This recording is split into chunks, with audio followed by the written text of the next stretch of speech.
Chris Carter here on the North Shore Drive podcast from the Pittsburgh Post-Gazette. I've got Brian Batko of the Steelers Beat here with me.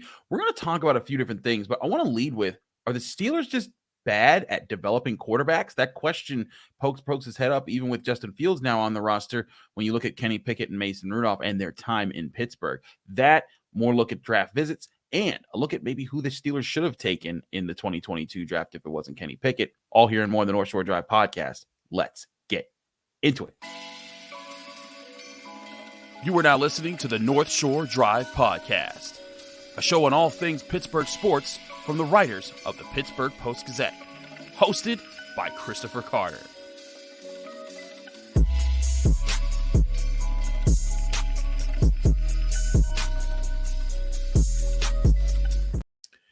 Hello and welcome to the North Shore Drive podcast from the Pittsburgh Post-Gazette. I'm your host, Chris Carter, here with Brian Batko on the Steelers Beat here, and we are here talking about all things Steelers here. We got a few different angles we want to get into, but as always, this show is brought to you by Mike's Beer Bar, the best bar in all of Pittsburgh. Go to Mike's Beer Bar today to experience over 500 different available beers. 300 of those beers are local. 80 of those local beers are available on tap. We'll have more on them later. Brian, I lead with this question to you because this is an interesting conversation right now about how things have kind of played out for the Steelers. Are you talking about a Pittsburgh? You were just with a Pittsburgh coach who won one championship early in his tenure with his team and then underachieved a lot with plenty of talent on his roster and has just got bounced from the postseason tournament in the first game for however many consecutive years now. Wait, we're talking about John Calipari. Yes, of Kentucky basketball, not anybody else. But also, I'll just keep it real with you. I've got the we're recording this Thursday night late. I've got the stream of like the 4 games that are going on right now, in front of me. So if I space out at any point, I am paying attention to March Madness. I was keeping a buck with you, Carter.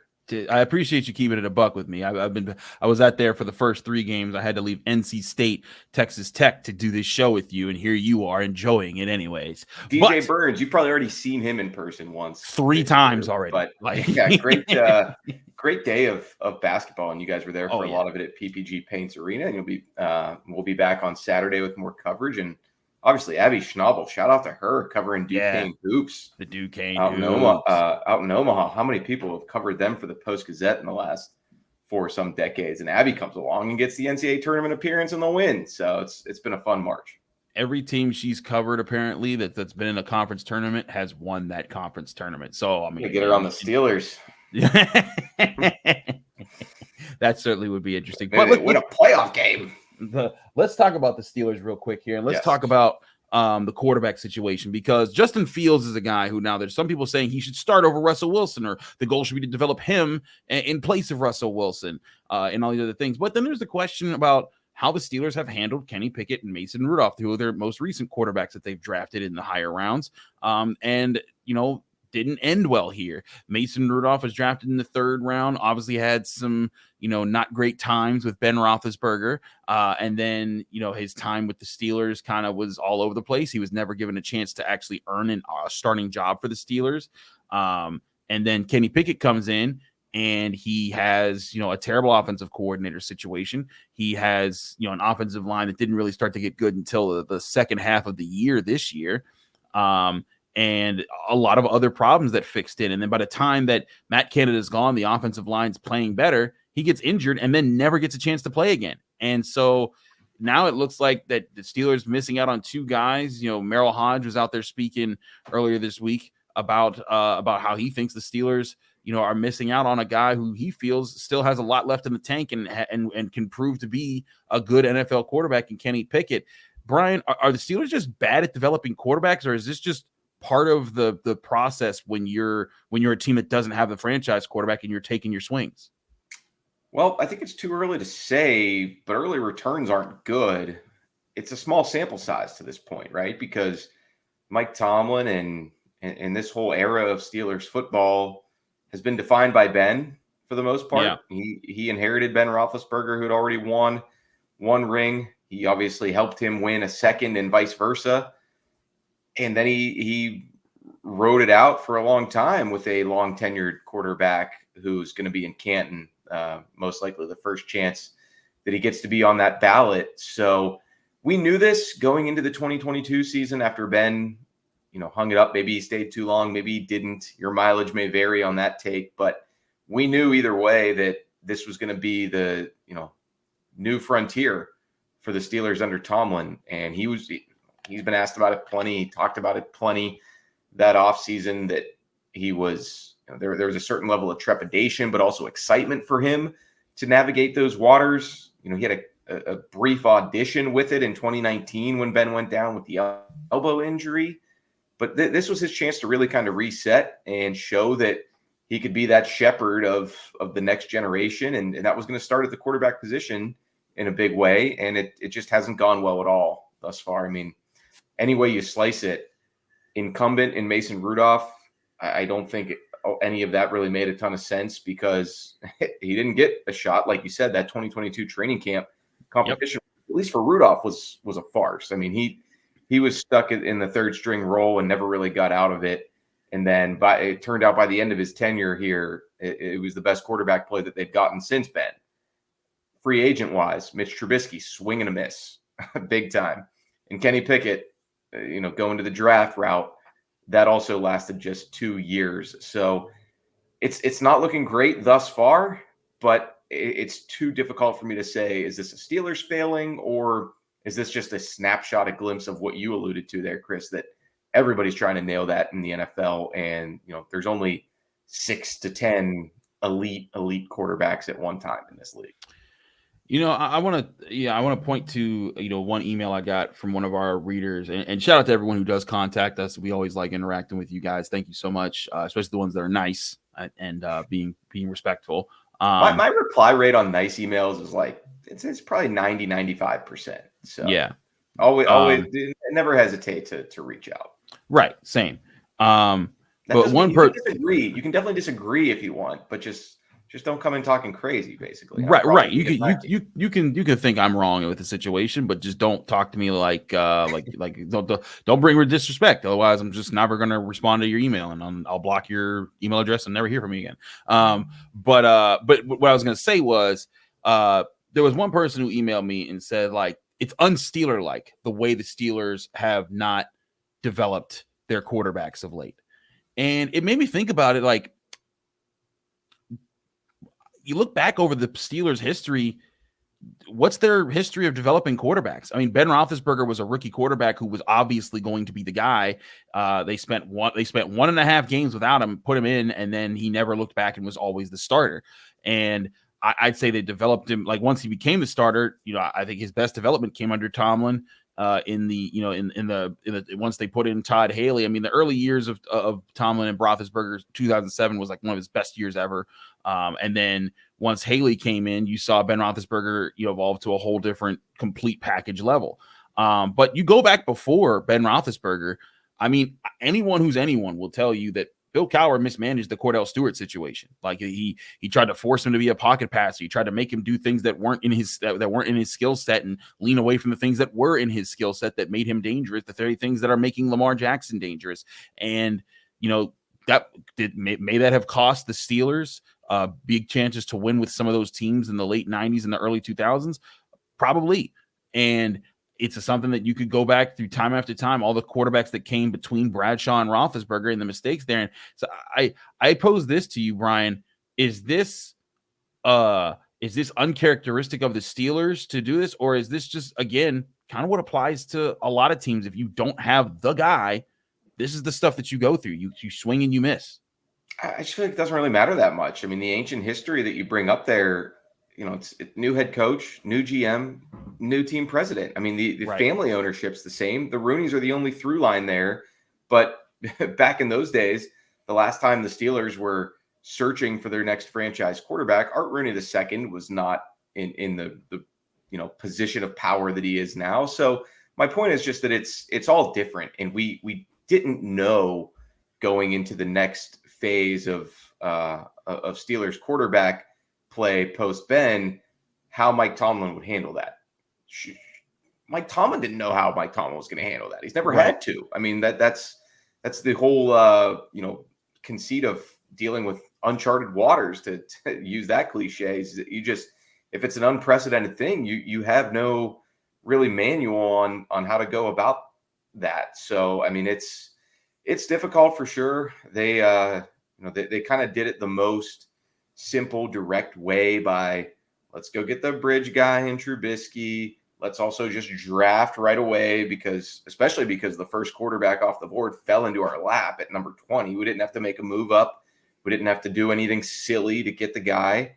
And yet, it didn't pan out for them or anybody in the 2022 quarterback draft class, except for the Niners and Brock Purdy. Like you said, we might get into that a little bit later. But yeah, I mean, at least for now, they're going in a completely different direction with Russell Wilson and Justin Fields. And it almost seems like with these two moves in conjunction, maybe the Steelers' brain trust is saying, okay, evaluating quarterbacks, that's a crapshoot. We'll just look at the other 31 teams. They have all stumbled upon issues in that regard for the most part, except for perhaps the Packers. Let's just squeeze as much value out of them as we can. And if we hit, great. If we don't, at least it won't cost us a first rounder or, $30-some million. So I get what Omar Khan's doing there from an analytical perspective for sure. We'll see if the X's and O's work out.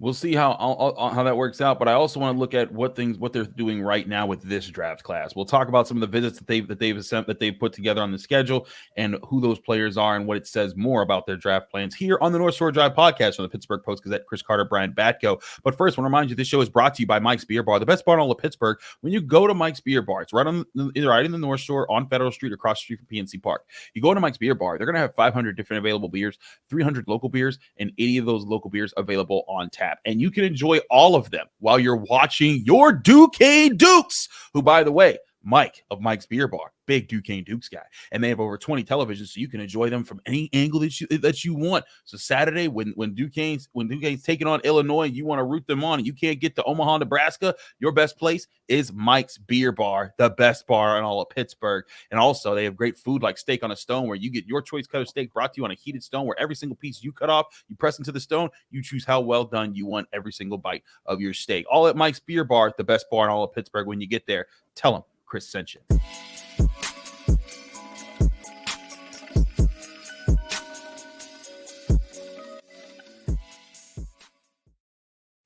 Back here on the North Shore Drive podcast from the Pittsburgh Post-Gazette, Chris Carter, Brian Batko, talking Steelers here.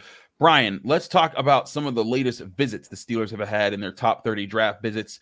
On March 19th, Ricky Pearsall, the wide receiver out of Florida, largely projected as a second-round pick, made his visit with the Steelers. And then March 21st, yesterday, Oregon State's Talisa Fuaga, big offensive tackle, one of the top-rated guys in this class. He takes a visit along with Georgia State's offensive tackle, Travis Glover, and South Carolina wide receiver, Xavier Leggett. The biggest name of this group is Fuaga. There's he's the consistently highest, one of the higher rated offensive tackles. Some have him as the third best behind Joe Alton, Olu Fashanu.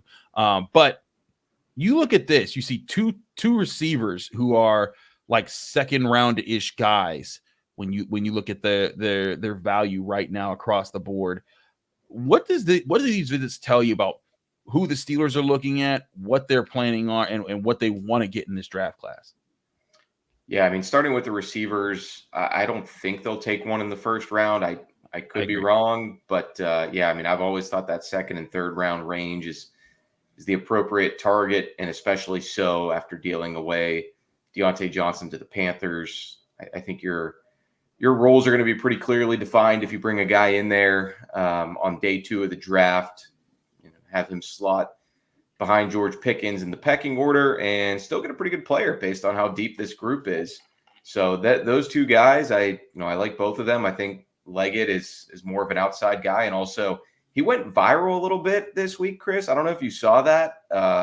His accent is very Southern country thick. So, I missed it. A lot of draft Twitter people were having fun with Xavier Leggett's accent, South Carolina Gamecocks receiver. If you type it in, it'll probably come up. And he was making the rounds. It is a cool voice, but he's also a cool player. He's big and physical and was extremely productive down in Columbia. And Pearsall transferred from Arizona State to Florida.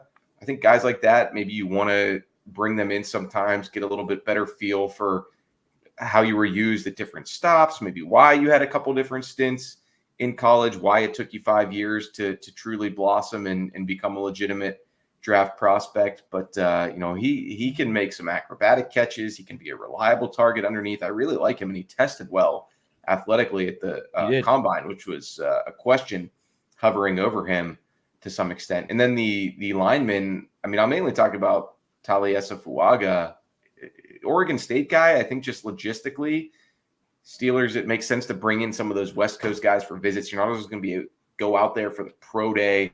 Right. There was a lot made that they didn't go out to Jackson Powers Johnson's pro day, but they were all over him at the Senior Bowl. So they're clearly very familiar with him and his makeup. So with Fuaga, might just make sense to get him in your building, get some extra time with him if you're legitimately considering him in round one. And based on all the O-line gurus out there, seems like you should, because he's probably a plug-and-play guy, and including at right tackle, where the Steelers might need an immediate starter. Yeah, and I think it's also a key position. They need a guy to fill there so that they can have Broderick Jones on the left. They don't have to worry about Dan Moore at right, and they can put another really good player on the right side who can also be on the cheap for some years. That's the other part of drafting a guy there, that if you get him in the first round, like Broderick Jones, then all of a sudden you get two guys that you're paying rookie deals for the next 4 years until you get their 5th year extension, and then you deal with that problem then. But you can also develop them, and there's a lot to be had there, and that's why I think that the Steelers getting a Fuaga in the first round makes a lot of sense if you're going to make that move. And maybe this is a little reductive, but I feel like Fuaga is, in this tackle class, maybe has the higher floor, whereas guys like J.C. Latham from Alabama and Amarius Mims from Georgia, more bust potential, but higher ceiling based on some of their athletic traits, being a little bit younger, more inexperienced. So that's kind of how I view the two tiers of tackles who could be realistic options for the Steelers in round one. Yeah, I hear you on that, and I think the Steelers are looking for guys that are going to come in, and also, like, I think part of this is I think they want guys that fit what they're trying to do off the field as well, like locker room type guys who are going to be people that can kind of lead by example and then grow into leaders. And I don't know if Fuaga is that, but he's a very high character guy coming out of Oregon State, so that certainly helps. That's a good box to check for them. And I think that that's something that they're looking for right now. They want to have guys who they don't have to worry too much about. They take on guys that you work with. That comes with everybody. But I think that right now the Steelers, it would behoove them to make sure that they got guys who fit their system, but also fit their culture without shaking it up. He also has a connection. I think he's trained with Isaac Seumalo, another former Beav from Oregon State. So that's not bad either. He'd probably be on the other side of Seumalo, but there'd be a connection there right off the bat. Certainly, there'd be a connection right away. So I totally hear that entirely. But yeah, I look at these visits. What's your opinions on if you're actually no? I know the answer of who your top second round wide receiver. That's Roman Wilson. You and I have talked about him. We both like him. Yeah, I think that's who I have. I can't remember if I took Ladd McConkey off my PG big board, just thinking he's not going to be there when the Steelers are on the clock. But he and Wilson are sort of neck and neck for me. And then I've got Pearsall in the mix. Leggett is somebody who, I don't know that he's quite in that category for me, because I think right now with the depth chart they have at receiver, it makes sense to get somebody who might be a little bit more of a separator and can move the chains underneath, but got to do a little bit more studying on Leggett now that he's come in for a visit for sure. We'll certainly do that over some time. When we come back, I want to ask Brian a question about what the Steelers could have done with Kenny Pickett's draft pick in the year that he was selected. Now that Kenny Pickett's no longer an Eagle, safe to say that was a bust. We'll talk more about that here on the North Shore Drive podcast from Chris Carter and Brian Batko. We'll be right back.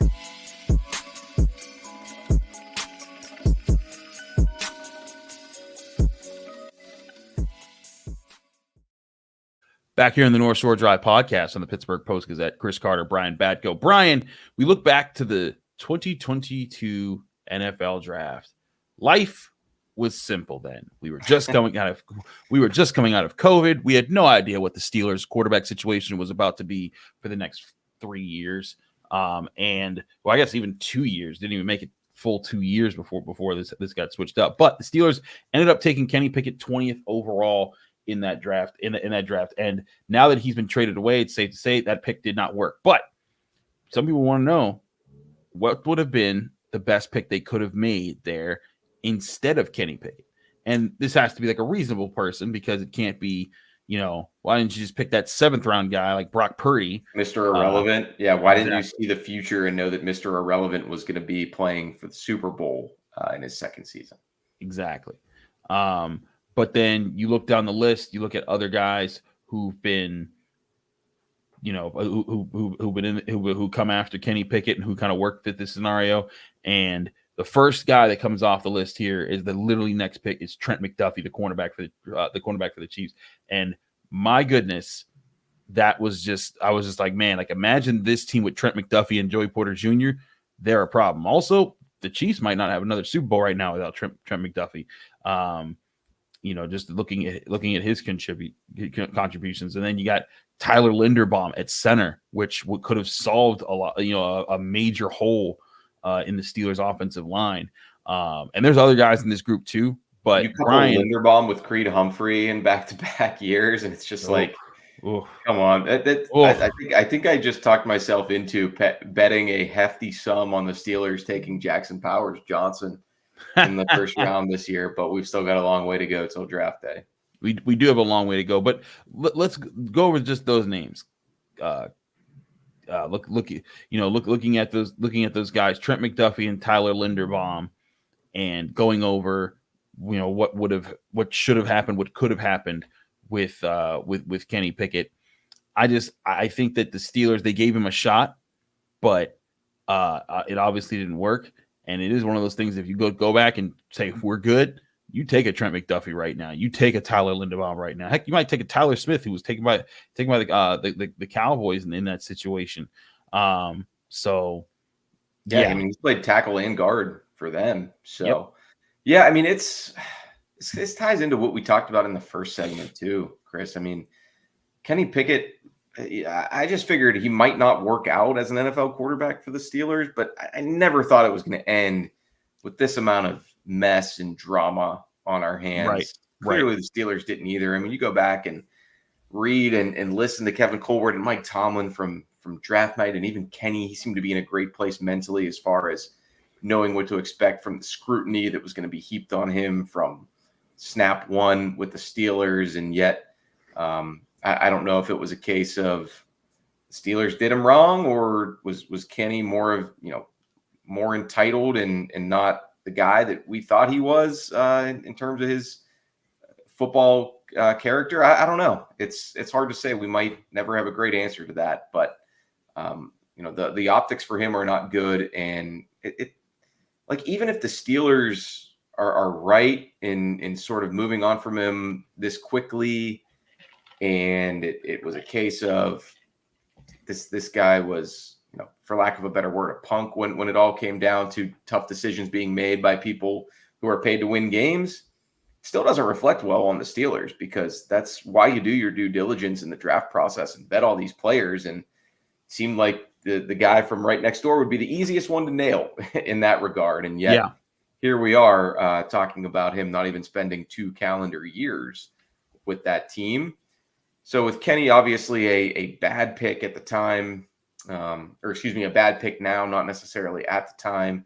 I do remember thinking, though, deep down, do the Steelers hope that Kenny's gone before 20? Does Kenny hope that, obviously Kenny he went first overall, but did they hope that he would be gone so they wouldn't have to make that call? Because imagine the alternate reality where they don't pick him, and who knows what he would have done in his first 2 years with the Saints or the Falcons or the Commanders, whatever. But yeah, I mean, McDuffie, if you had him and Joey Porter Jr. as your corners right now, that would be a nice pairing, no doubt about it. If you had Tyler Linderbaum at center, you know, that didn't make as much sense when they drafted him because they had just signed Mason Cole, but been more of a bridge or stopgap, or just a backup from the beginning, or starting guard or something. So that's another one that you kick yourself, not just kick yourself for missing, but the Ravens got him, and he looks like he's a starter for them for a decade, whooping on you in the trenches when they established their run game. So those are two names for sure. And I remember, but I'll say this though, like in defense of the Steelers, I think that year in the draft, I think I predicted that they would take Matt Corral from Mississippi. And I think I said if I were the GM, I would take Devontae Wyatt, defensive lineman from Georgia, who's with the Packers, and hasn't done a ton in 2 years, but been a lot better than Matt Corral, who I think is playing in the UFL now. So I was way off. I was even further off probably than taking Pickett. So that was a tough year for them in the draft. I do remember thinking not a lot of positions that line up with your needs for the most part. And one of the big ones I want to say was tackle. And it was just a lot of the top ones were gone well before them. And a lot of the, the next tier of guys were going well below number 20. I feel you. And I think that's where the Steelers, you take that risk when you go for a quarterback. You really take that risk when you go for any position. But when you're going for a quarterback and there's so many valuables there that just don't always add up, I kind of hear out your point there. I think it was a very bad, as we know, it was a very bad time to need a quarterback for not just for the Steelers, for any team that year. And it's crazy to look back and think, this time 2 years ago, Mike Tomlin and Kevin Colbert were hitting the pro day circuit hard at Pitt and Cincinnati and Ole Miss and Liberty, and really just trying to scour the globe for the quarterbacks. And Chapel Hill with Sam Howell, I believe, too. And I think by the end of it, I want to say Kevin Colbert admitted in their their post-draft presser that Kenny Pickett was not the only quarterback they had in their top 20. He said they do their usual exercise of, we're picking 20th. We're going to list 20 guys we'd be comfortable taking. And I think his exact quote was something like, the quarterbacks were in there. Obviously, Kenny was at the top of their board. So they were clearly, they were clearly just not reading correctly the situation that year of the quarterback class. Absolutely. He's Brian Batko. I'm Chris Carter. We're both of the Pittsburgh Post-Gazette, post-gazette.com. We'll have more discussions on the Steelers draft plans as we get closer and closer to the draft. It's getting close to being a month away now. So it's pretty crazy. Find all of our work at post-gazette.com. Check out the Pittsburgh PG big board. And thanks again to Mike's Beer Bar, the best bar in all of Pittsburgh. Go to Mike's Beer Bar for 500 different available beers. 300 of those beers are local. 80 of those local beers available on tap. We're back Monday here on the North Shore Drive podcast, but stay tuned every single day. We got new content coming out from all our different sports writers. It's going to be an awesome time Monday through Friday, Saturday and Sunday even too. And you can find us on your favorite podcasting app and on YouTube. We'll check you again here on the North Shore Drive podcast. Thank you for tuning in to another episode of the North Shore Drive podcast from the Pittsburgh Post-Gazette. If you watch this video on YouTube, please like the video and subscribe to our channel. For all the sports coverage from the Post-Gazette that we have to offer, visit post-gazette.com.